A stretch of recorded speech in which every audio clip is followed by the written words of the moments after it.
You might not like Kamaru. You might not like whatever it is you don't like about him, but you cannot fucking deny that he's the greatest welterweight of all time. Now, guys, I like Kamaru Usman. I'm actually a huge fan of Kamaru. Like, he's one of my favorite fighters of all time.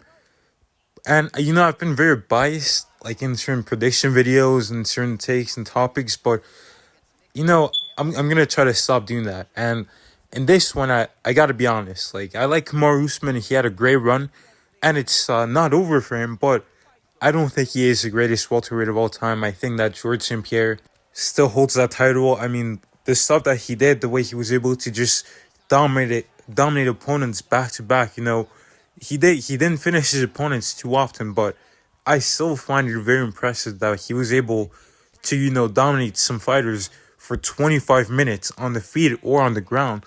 Like, yes, he did. He didn't finish them. Maybe it was boring, but he was neutralizing his opponents. And when you're a champion, you don't really have to risk it as much as your opponents. Like, you're already reached that mountain. Your opponent hasn't. Your opponent has to try to come for you at every moment in the fight. It's their big opportunity. The champion, they're just, just building their legacy. They don't really have to risk it that much. But the contenders, like, they really have to. And when the contenders don't really do that, then maybe it might start being a bit boring because you know what he's going to do, but you just can't stop it. And I don't think we can really fault GSP for that. But yeah, he was able to just dominate all these guys, take them out. He had a great jab. He had a great style, as a matter of fact. He started out doing karate, and then he eventually transitioned to MMA.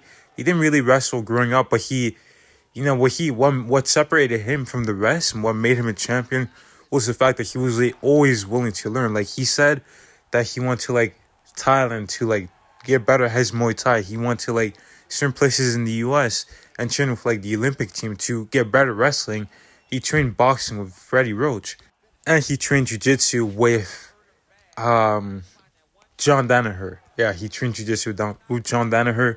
So he's maxing out all his stats in MMA. But on top of that, what made him even more special was his training, because he didn't really have a traditional approach to strength and conditioning, where it's like kind of a CrossFit workout, where you're working your endurance, your mobility, all with also working your strength. But he kind of did a different method of that. He trained gymnastics. It helped him become more effective, and that was GSP's approach. Like, whether it was like martial arts specific training or like conditioning training, he did things that were effective to the sport. He talked about how he didn't really believe in strength and conditioning at one point in his career, because he felt like it would be better and more effective to just train just martial arts. You get better at it by doing the thing that you're gonna do. And then his approach kind of changed later on in his career. And that just shows the evolution, because a champion has to evolve. You can't just stay the same. If you do, you're going to get found out and you're going to get exposed.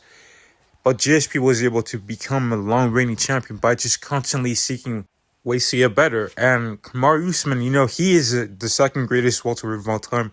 No doubt about it for me. But I do believe that Kamaru Usman can become the greatest welterweight of all time.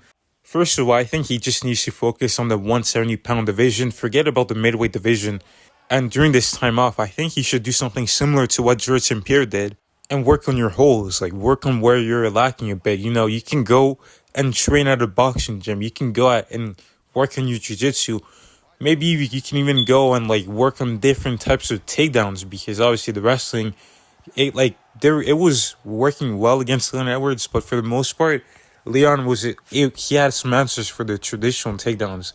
So work on some alternate, like, Greco-Roman grappling, work on some jiu-jitsu grappling, or you can work on your jiu-jitsu so that when you get to those positions against Leon Edwards, you can keep him down better and you can threaten with some submissions and set up some better offense. So work on those holes during your time off. You got Henry Cejudo. You can get some insight from him as well.